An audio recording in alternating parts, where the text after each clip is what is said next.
Before going to the 11th sum, I want to discuss with you note. There are three important notes. First one is x% of y, and దీన్ని మనం ఎలా రాస్తామంటే x divided by 100 into y, and దీన్ని మనం ఎలాగా x by y into 100. So దీన్ని మనం ఎలా రాయొచ్చు అంటే y divided by 100 into y అంటే y divided by 100 into x అని ఇలా కూడా రాయొచ్చు. సో అంటే దీని అర్థం y% of x అని అర్థమైంది అనుకున్నాం ఫ్రెండ్స్. ఈ కండిషన్ వచ్చినప్పుడు ఇలా కూడా రాసుకోవచ్చు. అండ్ సెకండ్ వన్ ఏంటంటే సెకండ్ నోట్ ఏంటంటే x is what percentage of y. ఇలా క్వశ్చన్ వచ్చినప్పుడు మనం ఎలా రాయాలంటే ఆఫ్ తర్వాత ఏది కనబడితే దాన్ని డినామినేటర్లో వేయాలి, అంటే x ఇంటూ 100. అర్థమైంది కదా ఫ్రెండ్స్. అంటే లేకపోతే ఇఫ్ మీకు అర్థం అవడం కోసం క్లియర్గా చెప్పాను. అండ్ మీకు ఇంకా డౌట్గా ఉంటే నేను మీకోసం కూడా చెప్తున్నాను. y is what percentage of x. So దీనికి మనం ఎలా రాస్తాం అంటే ఆఫ్ తర్వాత ఏటి వచ్చింది x ఇక్కడ y divided by 100. And I hope you understand well. And third note ఏంటంటే x is what percent more or less than y. ఇలా వచ్చినప్పుడు more than or less than అని వచ్చినప్పుడు దాని పక్కన ఏదైతే ఆల్ఫాబెట్ కనబడుతుందో దాన్ని మీరు డినామినేటర్లో వేయండి. అండ్ ఇక్కడ ఏంటంటే లెస్ దెన్ అయినా మోర్ అని యూజ్ చేసినప్పుడు అంటే గ్రేటర్ దెన్ ఇలా యూజ్ చేసినప్పుడు దీనికి మనం డిఫరెన్స్ కట్టాలి ఇంటూ 100. ఇది మనం అసలు చేయాల్సిన ఫార్ములా. అండ్ ఇక్కడ వచ్చేసరికి అండ్ మీరు ఇది బాగా గుర్తుపెట్టుకోవాలి. ఈ 3 నోట్స్ అనేవి మీకు బాగా యూజ్ అవుతుంది. And now come to the 11th question. 11th క్వశ్చన్లో ఏమన్నాడంటే a% of b plus b% of a. ఇదేనా? ఇదే. దీన్ని మనం ఎలా రాయొచ్చు? ఆల్రెడీ నోట్ 1 చెప్పాను. సో నేను ఇలా రాసుకుంటున్నాను. పర్సెంట్ ఆఫ్, సో మనం ఎలా రాయొచ్చు అంటే 2a% ఆఫ్ b. అండ్ ఇది 11th answer. And now come to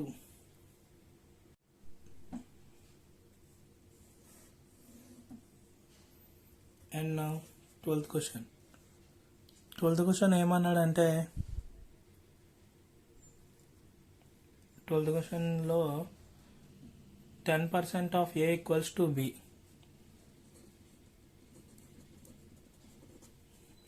అనేసి then b% of 100 is same as అన్నాడు. b% ఆఫ్ 100 అన్నాడు. సో మనం దీన్ని ఎలా రాయొచ్చు అంటే 100% ఆఫ్ b అని రాయొచ్చు. ఇక్కడ b వాల్యూ ఇదిగోండి ఇది, అంటే 100% ఆఫ్ 10% ఆఫ్ a. అంటే దీన్ని ఎలాగా 100 డివైడెడ్ బై 100 ఇంటూ 10 ఆఫ్ అంటే 10 ఇంటూ కాబట్టి ఇంటూ వేసా 1 క్యాన్సిల్. ఇది చూడండి a/10.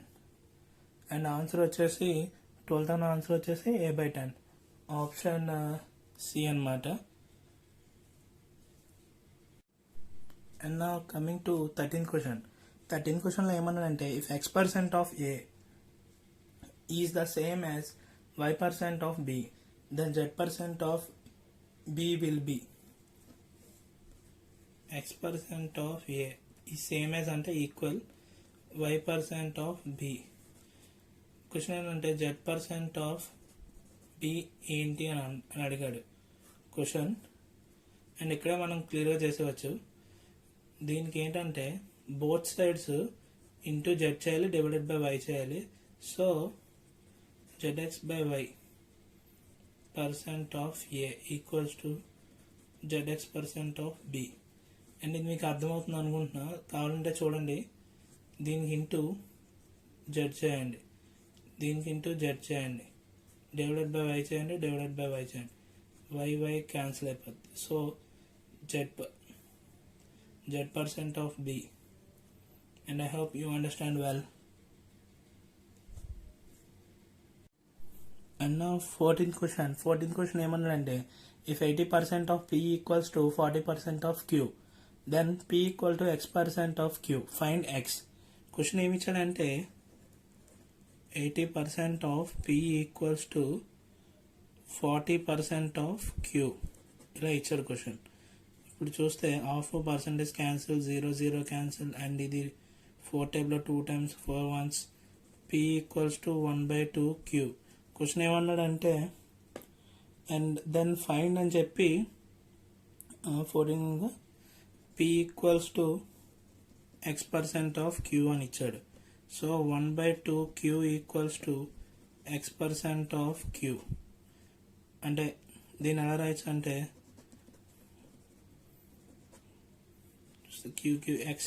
x% ఈక్వల్స్ టు అంటే x% అన్నాడు కాబట్టి డివైడెడ్ బై 100 అవుద్ది. అండ్ ఇది ఆ పైకి వెళ్తుంది కాబట్టి 50 అవుతుంది. x వాల్యూ ఎంత అంటే 50.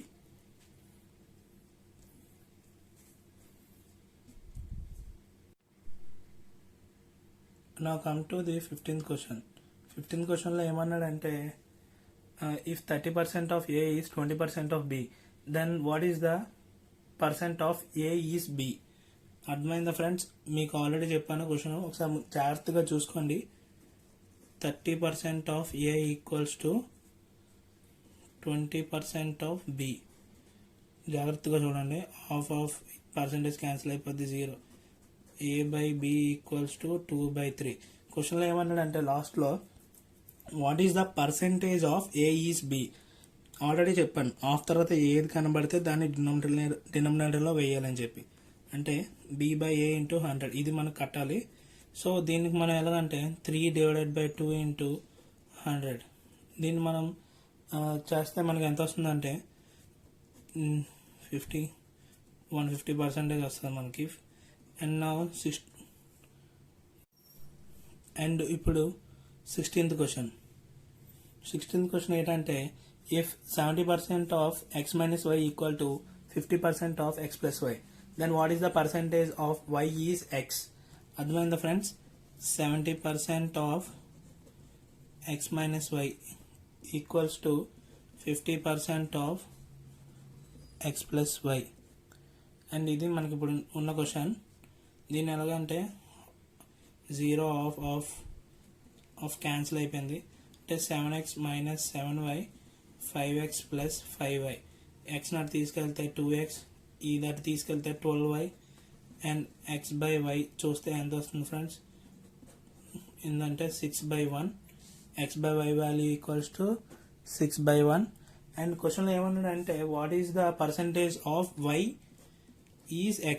అంటే అర్థమైందిగా, ఆఫ్ తర్వాత ఏది వస్తే దాని కింద ఏమని చెప్పాను ఇంటూ 100.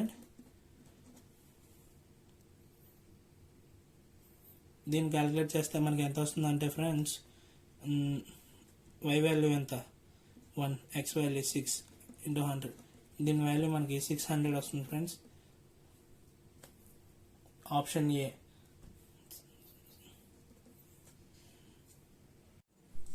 అండ్ నా friends 17th question. 17th question ఏమన్నాడంటే 17th క్వశ్చన్లో in an examination Vijay scored 20% less than Varma and Simha scored 10% less than Varma. Vijay is what percent of Simha score. అర్థమైంది కదా ఫ్రెండ్స్? ఇక్కడ మీకు ఏం చెప్పాడో ఇక్కడ చిన్న లాజిక్గా అన్నాడు అంతే. దీనికి మీరు కంగారు పడాల్సిన లేదు.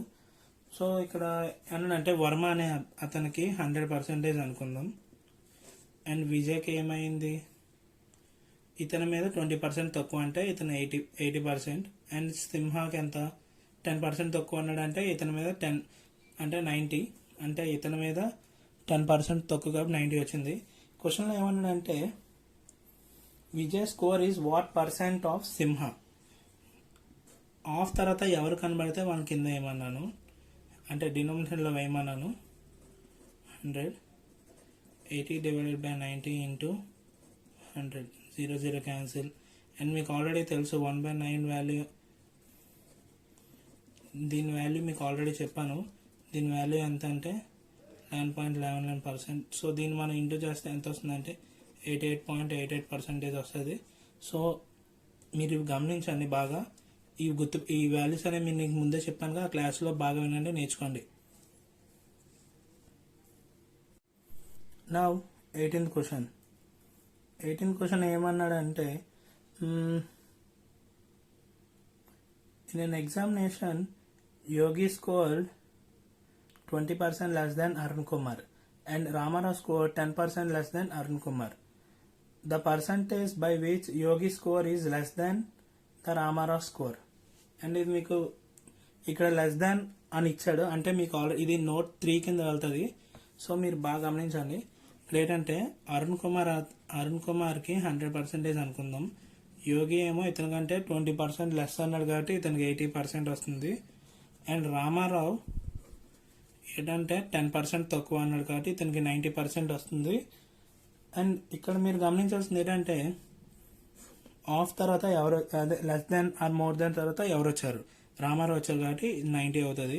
సో ఈ రెండింటికి డిఫరెన్స్ తీయాలి. యోగికి రామారావుకి డిఫరెన్స్ తీసి 200 చేయండి. అంటే యోగి అంత 80 minus 90 divided by 10 into 100, 10 divided by 90 into 100. And మీకు దీని వాల్యూ ఆల్రెడీ మీకు ముందుగానే చెప్పాను, 9.11%. అండ్ ఇప్పుడు 19th question. 2 numbers are less than third number. ఇద్దరు మెంబర్స్ ఉన్నారంట, థర్డ్ నెంబర్ కంటే తక్కువ అంట, 30%, 35% respectively. The percentage by which the second number is less than the first is. అర్థమైంది కదా. ఇక్కడ క్వశ్చన్లో మీకు ఏం ఫైండ్ అవుట్ చేయమన్నాడు అంటే, సెకండ్ నెంబర్కి ఫస్ట్ నెంబర్కి డిఫరెన్స్ తీసి, అంటే లెస్ దాన్ తర్వాత ఫస్ట్ నెంబర్ ఇచ్చాడు కాబట్టి డివిజన్లో వేసుకోవాలి. ఇది ఈజీ గుర్తుపెట్టుకోవడం కోసం చెప్తున్నాను. ఇప్పుడు ఏంటంటే థర్డ్ నెంబర్ అనే వ్యక్తికి 100% అనుకుందాం. ఇప్పుడు ఏమైంది, దీనివల్ల చూస్తే ఇప్పుడు ఫస్ట్ పర్సన్కి ఎంత అంటే 30% తక్కువ అంట, అంటే ఎంత అంటే 70% అవుతుంది. అండ్ సెకండ్ పర్సన్ 35% అంటే 65%. అండ్ సెకండ్కి అంటే వీళ్ళిద్దరికి డిఫరెన్స్ ఇస్తే 5% అంటే 5. ఫస్ట్ పర్సన్ వాల్యూ ఎంత 70 ఇంటూ 100. అండ్ ఈ వాల్యూస్ మీకు ఆల్రెడీ తెలిసిందే కదా. సో దీన్ని మనం క్యాలిక్యులేట్ చేస్తే ఎంత వస్తుందంటే 7.14 వస్తుంది వాల్యూ. 20 క్వశ్చన్ ఏంటంటే A is 25% more than B and B is 40% less than C. If C is 30% more than D, then by what percent is A less than B? A less than D. Question ఏమన్నాడంటే less than తర్వాత D వచ్చింది, అంటే వీళ్ళిద్దరికి చూడాలి, మనల్ని ఇది find out చేయమన్నాడు, ఇది ఎంత అని ఫైండ్ అవుట్ చేయమన్నాడు. సో ఇక్కడ మనం కట్టాల్సింది ఏంటంటే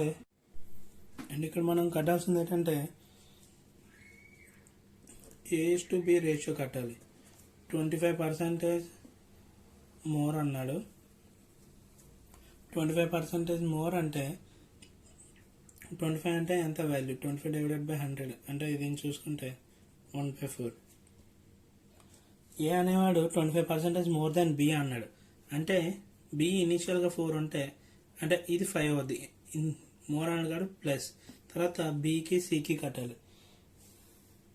బికి సి కన్నా B is 40% less than C. 40% అంటే వాల్యూ ఎంత 2/5 తక్కువ. C అన్నాడు 5 ఉంటే మైనస్, లెస్ దాన్ అనగా మైనస్ చేస్తాం 3 అవుతుంది. సో నెక్స్ట్ C:D కట్టాలి. C:D ఏమన్నాడంటే C is 30% more than D. 30% more than D. 30 అంటే ఎంత 3/10. D 10 ఉంటే ఇది 13 అవుతుంది అప్పుడు. సో మన క్వశ్చన్ ఏమన్నాడంటే ఇప్పుడు మనం A:Dకి రేషియో కట్టాలి. ఇది క్యాన్సిల్ అయిపోతే A:Dకి కడితే మనం 5 39:40 అండ్ A:D వాల్యూ ఇది. అండ్ ఇక్కడ వచ్చేసరికి దీని డిఫరెన్స్ ఇస్తే 1. D ఎంత 40 ఇంటూ 100. దీన్ని క్యాలిక్యులేట్ చేస్తే చూడండి ఎంత వస్తుందో. 2.5%. అండ్ ఇది దీని వాల్యూ